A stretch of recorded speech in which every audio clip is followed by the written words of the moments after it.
ആരും കഴിച്ചിട്ട് ദിവസങ്ങളാണ് പിന്നെയാണ് മീൻ മറക്കുന്നത്. എവിടെ കുരുമ്പെടുത്ത പിച്ചാട്ട് തള്ളരുത്.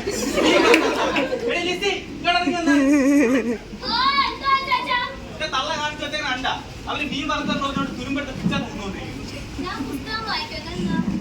പുസ്തകം വായിച്ചോണ്ടിരുന്നാ പോരാ. ഒരു വർഷം അതിനെ കെട്ടിച്ചിട്ടുള്ള പെണ്ണാണ് നീ. ഓ കൊണ്ടുവന്നാ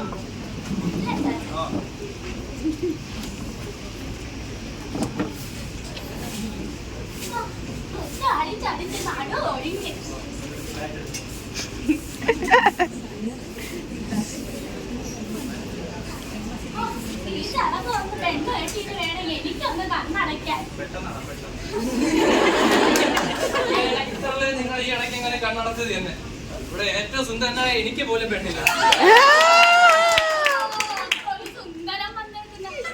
എനിക്ക് ഇതിന്റെ നല്ലൊരു കുഴപ്പം വീട്ടിൽ കട്ടെടുത്തോണ്ട് വന്ന ആ കുളോർത്തിട്ടില്ലേ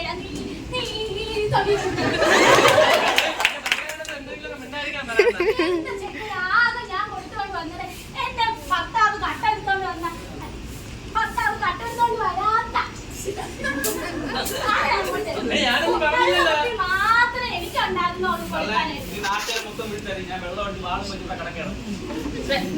സാധനം കയ്യിൽ വെച്ചിട്ടാണ് ഈ കള്ളരോട് സംസാരിക്കുന്നത്. വേണം നമുക്ക് രണ്ടെണ്ണം പഠിപ്പിച്ചിട്ട് തരാം.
എനിക്കൊരു കാര്യം പറയാം. ഞാനൊരു കാര്യം പറയാം. ഞാൻ പറയണടാ.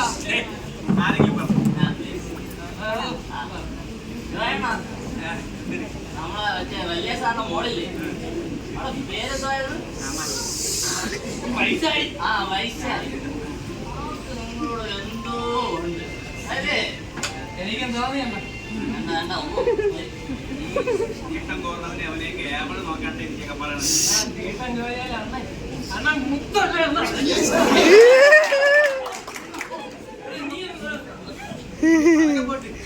നിനക്കൊന്നും പെണ്ണില്ലേ?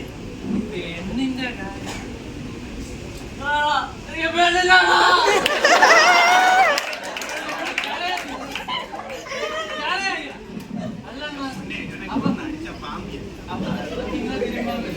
അണ്ണ അപ്പൊ അണ്ണൻ ഇതുവരെ ഒരു പെണ്ണില്ലായിരുന്നു. എനിക്കുണ്ടായിരുന്നേ ഒരു പെണ്ണ്.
നാളെ ഇനി എന്തിനാ പണി? നാളെ ഇവിടെ എല്ലാം തോട്ടിലടേ ഇതൊക്കെ പോയി കിടന്ന് ഉറങ്ങാൻ നോക്കി. എന്തായാലും നമ്മൾ ചുമ്മാ ഇരിക്കണം. നമ്മളോട് ഒന്നോട്ടാ ഇനിയൊന്നും വരണ്ട, ഞാൻ പൊയ്ക്കോളാം. രണ്ട് പോയാ രണ്ട്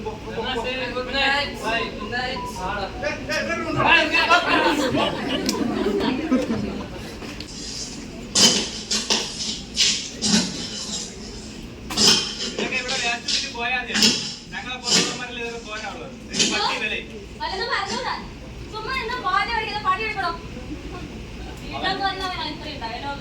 അവന്റെ അഹങ്കാരം കണ്ടില്ലേ? കണ്ടോലെ മലമൂത്രം വാരി കണ്ടു വാചകോടി. സാറേ, നാട്ടിൽ നീന്തണ പോലെ അല്ല തീട്ടത്തിൽ.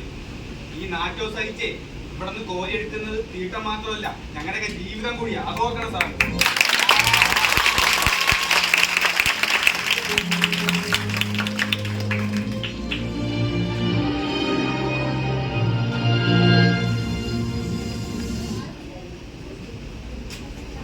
തനിക്കെന്തോടെ കണ്ണു കണ്ടൂടെ? ഇവിടെ ഇത്രയും മാലിന്യം കെട്ടിക്കിടക്കുന്നത് അവിടെ അത് ഇരിക്കുന്നുണ്ട്. അതൊന്ന് ഇളക്കി കള. അതെ, ഞാൻ മനഃപൂർവ്വം അങ്ങോട്ട് പോകാത്തതാ. അവിടെ ഭയങ്കര ആഴമാണ്. അവിടെ പോയി ഞാനതുപോലെ വീണ്ടും എന്ത് ചെയ്യും? അല്ല, ഇനി ഞാനിതങ്ങ് ഊരി വെച്ചിട്ട് ചാടണം. ഇറങ്ങല്ലോ അല്ലേ? അപ്പൊ തനിക്കെന്താ മാസം 1500 ശമ്പളം തരുന്നത് ഈ ആൾക്കാരിടുന്ന ഈ മാലിന്യം കോരാനാ? മനസ്സിലായ? ഞാൻ ഉച്ചയ്ക്ക് വരുമ്പോ ഇവിടെ ഒന്ന് കണ്ടുപോലും കേട്ടല്ലോ. അതാ അവിടെയൊക്കെ ഇവിടെ കോര അങ്ങോട്ട് മാറി. ആ ശരി.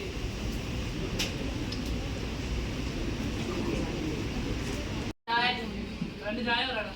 പഠിക്കാൻ അടിയൊന്നും വേണ്ട.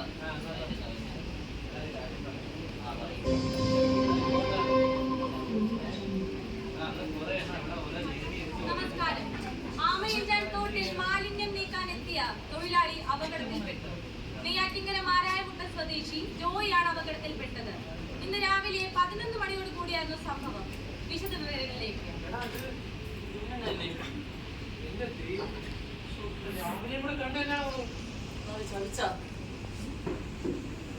എനിക്കറിയാം. അമ്മച്ചീനെ ഒന്ന് കാണാം.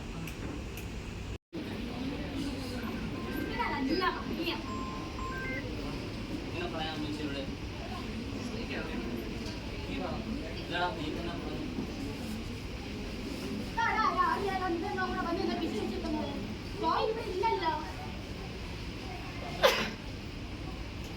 ജോയിനെ വിളിച്ചായിരുന്നോ? രാവിലെ പോയതാ. പിന്നെ ആ മീൻ കൊടുക്കാൻ പോയി. നമ്മളൊരു വാർത്ത കേട്ടായിരുന്നു. ഓടം കോരുന്നിടെ ഇങ്ങനെ ഒരാള് കുഴി വീണെന്ന്. നമ്മുടെ ജോയിയുടെ പേരാ വാർത്തയിലൊക്കെ. കുഞ്ഞിനെ പറ്റിയത് പ്രശ്നമുണ്ടോ?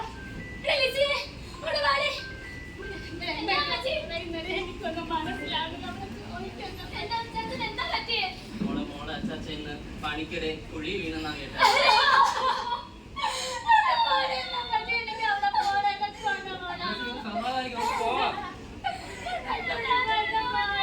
നിങ്ങൾ വാ, നമുക്ക് അന്വേഷിക്കാം.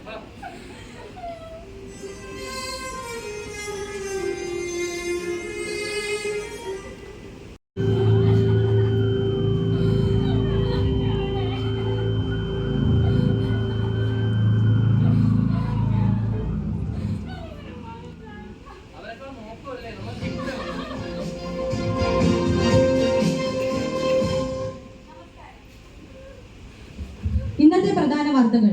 തിരുവനന്തപുരം ആമയിഞ്ചാൻ തോട്ടിൽ മാലിന്യം നീക്കം ചെയ്തതിനിടയിൽ തൊഴിലാളി അപകടത്തിൽപ്പെട്ടു. ഇന്ന് 11 മണിയോടുകൂടിയായിരുന്നു സംഭവം. സംഭവ സ്ഥലത്ത് നിന്നും സുരഭി നമ്മോടൊപ്പം ചെയ്യുന്നു. സുരഭി കേൾക്കുന്നുണ്ടോ? ആഞ്ജലി കേൾക്കാം. ഇന്ന് 11 മണിക്കായിരുന്നു സംഭവത്തിന് ആസ്പദമായ രംഗം ഉണ്ടായത്. സമീപത്തെ തോട്ടിലെ മാലിന്യം നീക്കം ചെയ്യാനിറങ്ങിയ ജോയി എന്ന 40 വയസ്സുള്ള വ്യക്തിയാണ് ഒഴുക്കിൽപ്പെട്ട് കാണാതായിരിക്കുന്നത്. സംഭവ സ്ഥലത്ത് പോലീസും ഫയർഫോഴ്സും ചേർന്ന് രക്ഷാപ്രവർത്തനങ്ങൾ ആരംഭിച്ചുകൊണ്ടിരിക്കുകയാണ്. ഇതുവരെയും ജോയിയുടെ ഒരു തെളിവുകൾ നമുക്ക് ലഭിച്ചിട്ടില്ല. രക്ഷാപ്രവർത്തന ദൃശ്യങ്ങളിലേക്കാണ് നമ്മൾ പോയിക്കൊണ്ടിരിക്കുന്നത്. സംഭവ സ്ഥലത്ത് ജോയിയുടെ കുടുംബങ്ങളുണ്ട്. നമുക്ക് കുടുംബത്തോട് തന്നെ ചോദിക്കാം. അമ്മ, ജോയി എന്നിവിടെ തന്നെയാണ് വരുന്നത്? രാവിലെ പണിക്കുന്ന പറഞ്ഞു പോയത്.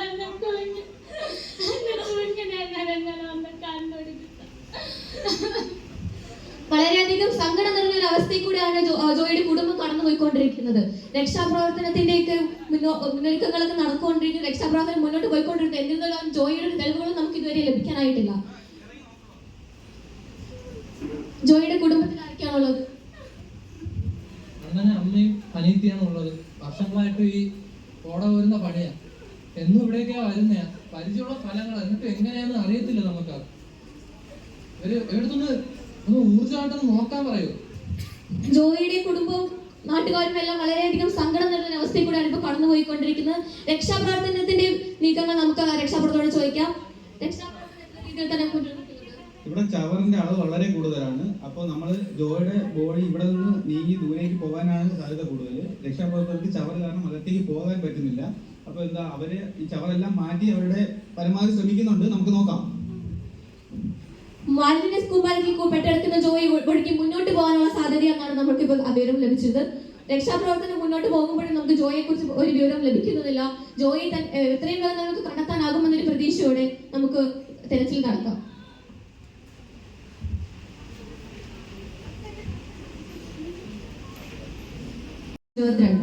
ജോയിയെ കാണാതായി നിൽക്ക് 2ാം ദിവസം. ഇതുവരെയുമായി ജോയി എവിടാന്നോ എന്ത് പറ്റിയെന്നോ ഒരു വിവരവും നമുക്ക് ലഭിച്ചിട്ടില്ല. ജോയിയുടെ അപകടത്തിൽ വിഷമിച്ചിരിക്കുന്ന കുടുംബാംഗങ്ങളെ നാട്ടുകാരെയാണ് നമുക്ക് ഇവിടെ കാണാൻ പറ്റുന്നത്. ജോയിയുടെ കുടുംബത്തിന് ഏക ആശ്രയമായിരുന്ന ജോയിയാണ് നമുക്ക് ഇവിടെ നഷ്ടപ്പെട്ടിരിക്കുന്നത്. ആ കുടുംബത്തിന്റെ കരച്ചിൽ, ആ അമ്മയുടെയും പെങ്ങളുടെയും കണ്ണീർ അധികൃതർ കാണുന്നില്ലേ എന്നാണ് ചോദ്യങ്ങൾ ഉന്നയിക്കുന്നത്. ഇത്രയും ദിവസമായിട്ടും ജോയിയെ കാണാത്തത് എന്തുകൊണ്ടെന്നാണ് അറിയത്തില്ല. നമുക്ക് അവരോട് തന്നെ അവരുടെ പ്രതികരണങ്ങൾ ചോദിക്കാം. രക്ഷാപ്രവർത്തനം എപ്പോൾ മുതലാണ് ആരംഭിച്ചിരിക്കുന്നത്? 2 ദിവസമായിട്ട് ഇവിടെ രക്ഷാപ്രവർത്തനം തുടങ്ങി എന്നാണ് പറഞ്ഞത്. എന്നിട്ട് നമ്മൾ ജോയണ്ണനെ ഇവർക്ക് കണ്ടെത്താൻ പറ്റില്ല. ഇവർ എന്താണ് ചെയ്യുന്നത് നമുക്കൊന്നും അറിയത്തില്ല. ഇവരെ സംബന്ധിച്ച് നമ്മുടെ ജോയണ്ണനെ എടുക്കുക.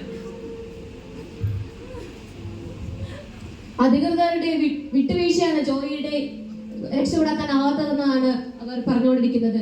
അധികൃതർ സമ്മതിക്കുകയാണെങ്കിൽ അവർ തന്നെ രക്ഷാപ്രവർത്തനത്തിന് ഇറങ്ങാമെന്നും അവർ പറയുന്നുണ്ട്. 2 ദിവസമായി നമ്മളിവിടെ വന്നിട്ട് ഇപ്പൊ ഒരു വലിയ ആരെങ്കിലും ഒരു ബൈക്ക് വീണ് കഴിഞ്ഞാൽ അവിടെ എടുക്കാനുള്ള ആൾക്കാരുണ്ട്. ഒരു പാവം ചവർന്നവരുടെ ജീവിതം നോക്കാൻ ഇവിടെ ആരുമില്ലേ? ഇവിടെ തനിക്ക് പറ്റുമെങ്കിൽ മാറണോ? നമ്മൾ നോക്കിക്കോളാം. ഞാൻ 2 ദിവസമായിട്ട് താൻ ഇവിടെ നോക്കുവാണല്ലോ.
ഈ സംസ്കാരത്തിന് കിട്ടിയത് കണ്ടോടാ. ഒരു പാവത്തിന്റെ ജീവിതം.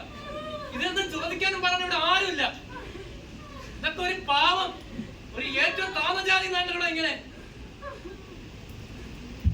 സ്വന്തം വർഗത്തിന്റെ ആവശ്യകത പരിഹരിക്കുന്നതിനായി തൊഴിലാളികളെ സംഘടിപ്പിച്ച മോഹനനാണ് തകഴിയുടെ തോട്ടിയിലെ മകനിലെ നായകൻ. അവിടെ നിന്നും 21ാം നൂറ്റാണ്ടിൽ എത്തിയിട്ടും ഇന്ത്യയുടെ വിവിധ സംസ്ഥാനങ്ങളിൽ ഇന്നും മനുഷ്യവിസർജ്യം ചുമക്കുന്നതും ചുമക്കപ്പെടുന്നതും പാർശ്വവൽക്കരിക്കപ്പെട്ട സമൂഹമാണെന്ന യാഥാർത്ഥ്യം നമുക്ക് ഉൾക്കൊണ്ടേ മതിയാകും.